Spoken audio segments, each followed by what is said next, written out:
ಕೇಂದ್ರದಿಂದ ಜಾತಿ ಆಧಾರಿತ ಜನಗಣತಿ ನಡೆಸುವಂತಹ ವಿಚಾರ ಏನಿದೆ, ಕೇಂದ್ರ ಸರ್ಕಾರ ಬಹಳ ಉತ್ತಮ ನಿರ್ಧಾರವನ್ನು ತಗೊಂಡಿದೆ. ಯಾರು ಕೊಡ್ತಾ ಇರೋದು ಸ್ಟೇಟ್ಮೆಂಟ್ ನೋಡ್ತಾ ಹೋಗೋಣ. ಕೇಂದ್ರ ಸರ್ಕಾರ ಬಹಳ ಒಳ್ಳೆ ನಿರ್ಧಾರವನ್ನು ತಗೊಂಡಿದೆ.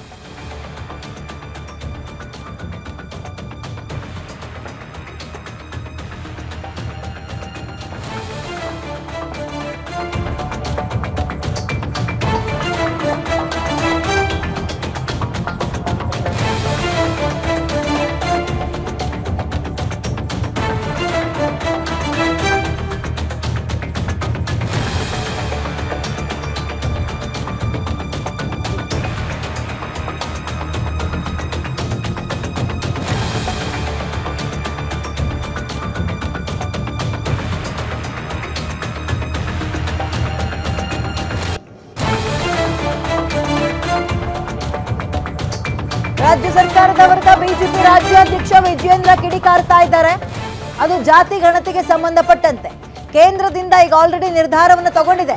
ಬಹಳ ಉತ್ತಮ ನಿರ್ಧಾರವನ್ನ ಕೇಂದ್ರ ಸರ್ಕಾರ ತಗೊಂಡಿದೆ ಜಾತಿ ಜನಗಣತಿ ಮಾಡೋ ವಿಚಾರವನ್ನ. ಬಟ್ ಅದು ರಾಜ್ಯ ಸರ್ಕಾರದ ಲಿಮಿಟ್ಸಿಗೆ ಬರಲ್ಲ. ಆದ್ರೂ ಕೂಡ ಅವರು ಈ ಕೆಲ್ಸಕ್ಕೆ ಮುಂದಾಗಿದ್ದಾರೆ. ಜಾತಿ ಜನಗಣತಿಯ ಜೊತೆಗೆ ಜಾತಿ ಜನಗಣತಿಯೂ ಮಾಡ್ತೀವಿ ಅಂತ ನಿರ್ಧಾರ ಮಾಡಿ ಆಗಿದೆ. ಎಸ್, 1931ರ ನಂತರ ದೇಶದಲ್ಲಿ ಯಾವುದೇ ರೀತಿಯ ಜಾತಿ ಜನಗಣತಿ ಆಗಿರಲಿಲ್ಲ. ಬಟ್ ಒಂದು ಗಮನಿಸಬೇಕು, ಬಿಜೆಪಿ ಅವರು ಈಗಾಗಿರೋ 10 ವರ್ಷದ ಹಿಂದಿದ್ದನ್ನೇ ಔಟ್ಡೇಟೆಡ್, ಹಳೇದು ಓಬಿರಾಯನ್ ಕಾಲದ್ದು ಅಂತ ಇದ್ರು. ಬಟ್ ನಾವು ಇಲ್ಲಿ ತನಕ ಪಾಲಿಸ್ಕೊ ಬಂದಿದ್ದು ಯಾವ್ದು ಗೊತ್ತಾ? ಇದೇ ಬ್ರಿಟಿಷರು ಮಾಡೋಗಿದ್ದು 1931ರಲ್ಲಿ ನಡೆದಿರೋ ಜಾತಿ ಜನಗಣತಿ.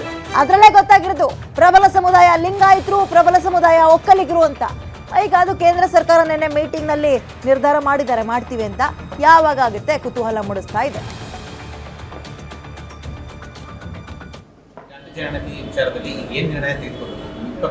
ನಾಳೆ ವಿಶೇಷ ಕ್ಯಾಬಿನೆಟ್ ಸಭೆ ನೋಡಿ, ಮುಖ್ಯಮಂತ್ರಿಗಳು ಯಾವುದೊಂದು ನಿರ್ಧಾರವನ್ನ ಕೈಗೊಂಡಿಲ್ಲ ಈ ವಿಚಾರದಲ್ಲಿ. ಅವರ ಹಿಂದಿನ ಅವಧಿಯಲ್ಲೇ ಹಿಂದುಳಿದ ಸಮುದಾಯಗಳ ಆರ್ಥಿಕ, ಶೈಕ್ಷಣಿಕ, ಸಾಮಾಜಿಕ ಒಂದು ಸರ್ವೆ ಅಂತ ಹೇಳ್ಕೊಂಡು ಈಗ ಜಾತಿ ಜನಗಣತಿ ಅಂತೇಳಿ ಅವರೇ ಹೇಳ್ತಾ ಇದ್ದಾರೆ. ನಾನು ಹಲವಾರು ಬಾರಿ ಚರ್ಚೆ ಆಗಿದೆ. ರಾಜ್ಯ ಸರ್ಕಾರಗಳಿಗೆ ಜಾತಿ ಜನಗಣತಿ ಮಾಡ್ತಕ್ಕಂಥ ಒಂದು ಅವಕಾಶ ಇಲ್ಲ, ಕೇಂದ್ರ ಸರ್ಕಾರಕ್ಕೆ ಮಾತ್ರ ಇರ್ತಕ್ಕಂಥದ್ದು. ಇದು ಗೊತ್ತಿದ್ರೂ ಸಹ ಸಿದ್ದರಾಮಯ್ಯ ನೇತೃತ್ವದ ಕಾಂಗ್ರೆಸ್ ಸರ್ಕಾರ ಸಮಾಜಗಳ ಮಧ್ಯೆ ವಿಷಬೀಜ ಬಿಟ್ಟಕ್ಕೋಸ್ಕರ ಈ ಜಾತಿ ಜನಗಣತಿ ಎನ್ನುವ ಒಂದು ಕುತಂತ್ರವನ್ನ ಮಾಡ್ತಾ ಇದ್ರು. ಆದರೆ ಇದರಿಂದ ಕೇಂದ್ರ ಸರ್ಕಾರ ನಿರ್ಧಾರ ಕೈಗೊಂಡಾಗ ಇವೆಲ್ಲಕ್ಕೂ ಕೂಡ ಇತಿಶ್ರ ಆಗ್ತದೆ. ಸ್ವತಃ ವೀರಪ್ಪ ಮೊಯ್ಲಿಯವರೇ ಹೇಳಿಕೆಯನ್ನು ಕೊಟ್ಟಿದ್ರು, ತಾವೆಲ್ಲರೂ ಕೂಡ ಗಮನಿಸಿದ್ದೀರಿ. ಇದು ಜಾತಿ ಜನಗಣತಿ ಮತ್ತು ಸಿದ್ದರಾಮಯ್ಯ ನೇತೃತ್ವದಲ್ಲಿ ಏನಾಗಿದೆ ಸರ್ಕಾರದಲ್ಲಿ 10 ವರ್ಷಗಳಿಗೆ ಆಗಲೇ ಆಗಿದೆ. It's outdated report. ಮತ್ತೆ ಕಾಂತರಾಜ್ ವರದಿ ಏನು ಕೊಟ್ಟಿದ್ದಾರೆ, ಆ ವರದಿ ಅಂತಕ್ಕಂಥದ್ದು ಕೊಟ್ಟೇ ಇಲ್ಲ, ಪ್ರತಿನೇ ಇಲ್ಲ ಅವತ್ತು ಸರ್ಕಾರದ ಜೊತೆಯಲ್ಲಿ.